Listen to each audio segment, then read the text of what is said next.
Buenas noches. En el día de hoy les voy a hablar sobre enfermedades por exposición a la altura, especialmente mal agudo de montaña y los posibles edemas que se pueden provocar a partir de una exposición a la altura, como lo son el edema cerebral y el edema pulmonar. También les voy a hablar sobre el mal crónico de montaña o la enfermedad del monje.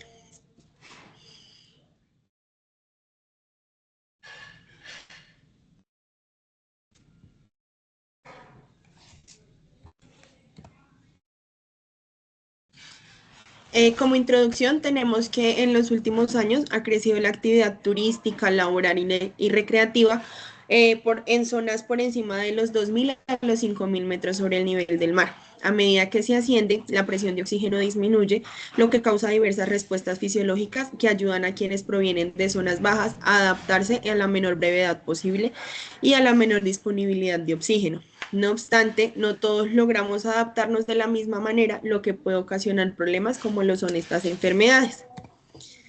Primero les voy a hablar sobre el mal agudo de montaña. Tenemos que el mal agudo de montaña es causado por una reducción de oxígeno a medida que se va ascendiendo en altitudes mayores a 2.000 metros sobre el nivel del mar. Esto es importante ya que para el mal crónico de montaña las altitudes siempre van a tender a ser más altas. Eh, Cuando se asciende, sabemos que la presión barométrica va disminuyendo y la presión barométrica va aumentando y la presión de oxígeno va disminuyendo. Esto lo vamos a ver de 6 a 10 horas después del ascenso. Va a producir una vasodilatación en tejidos periféricos, lo que quiere decir es que no va a llegar suficiente oxígeno a los diferentes tejidos. También en los pulmones vamos a tener como en los tejidos periféricos vamos a tener una vasodilatación, en los pulmones vamos a tener una vasoconstricción, mejorando así la relación ventilación-perfusión. Pero si no se trata, lo que va a hacer es que va a llevar a un incremento de presión pulmonar. Se tiene en cuenta para esto la velocidad de ascenso. También vamos a tener una hipoxia hipovárica, lo que quiere decir que a mayor altitud la presión de oxígeno va a disminuir y vamos a sufrir una hipoxia en tejidos. Los principales síntomas del mal agudo de montaña son cefaleas, las astenias, náuseas o vómitos y los mareos persistentes. La astenia es la capacidad que tiene el cuerpo para mantener el equilibrio.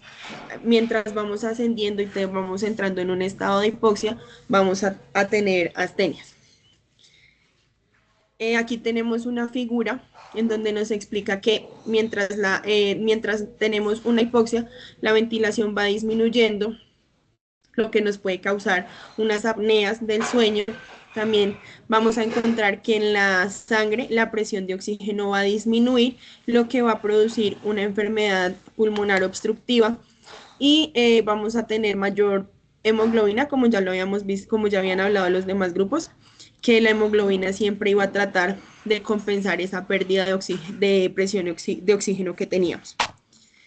Eh, por edema cerebral entendemos que el edema vamos a presentar después de la hipoxia cambios en la barrera hematoencefálica, lo que hace que se vuelva más permeable.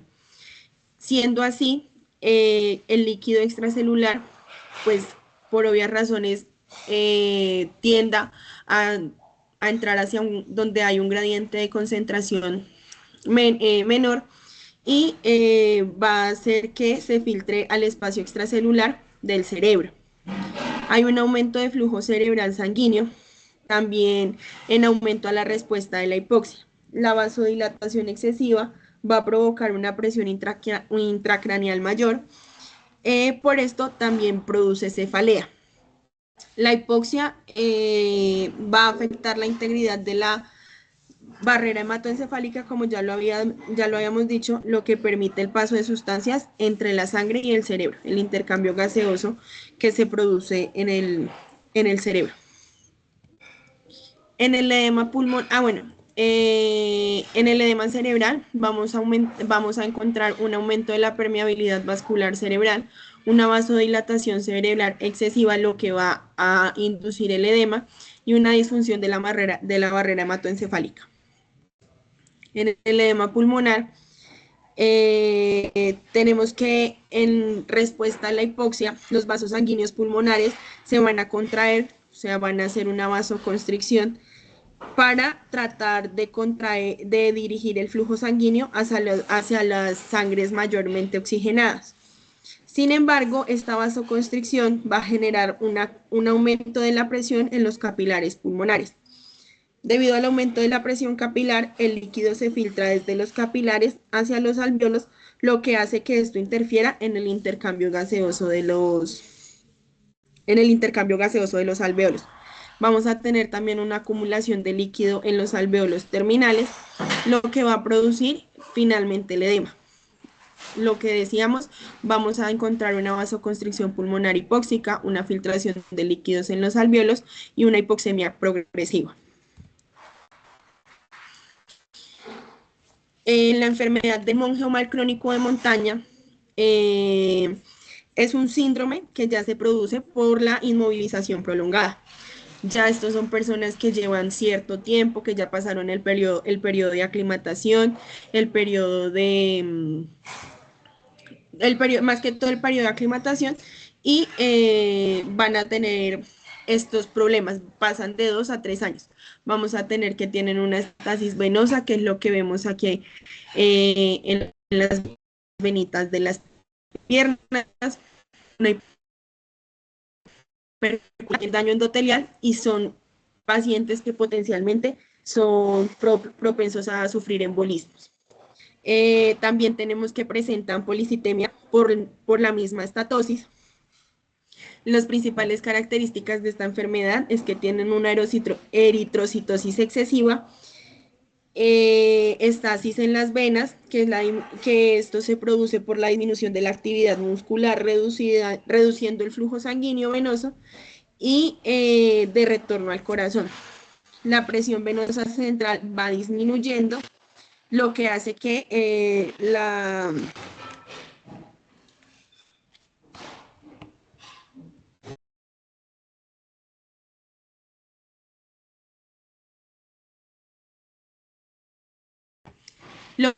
la perfusión a los tejidos se vea afectada. Por último, tenemos que va a activar factores de la cascada de coagulación, lo que va a aumentar la viscosidad y va a fortalecer la formación de coágulos, como ya lo mencionaba en la embolización potencial.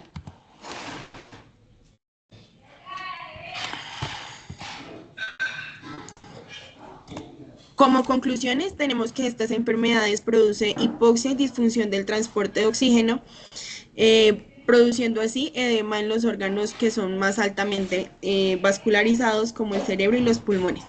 También tenemos un aumento en la permeabilidad de la vascularidad, con consiguiente a la formación de edemas en los órganos pues, previamente mencionados. También tenemos una respuesta inflamatoria y un estrés oxidativo que agravan la lesión endotelial. Y por último, en la enfermedad del monje, una estasis circulatoria y predisposición a la formación del monje, en la formación de trompos, perdón. Estos mecanismos comparten una cadena que culminan en una presión de oxígeno disminuida y también una circulación de oxígeno inadecuada en los tejidos, lo que impide un insuficiente flujo de oxígeno que puede traer síntomas graves y complicaciones potencialmente mortales, más que todo en la formación de edemas. Eso fue todo. Muchísimas gracias.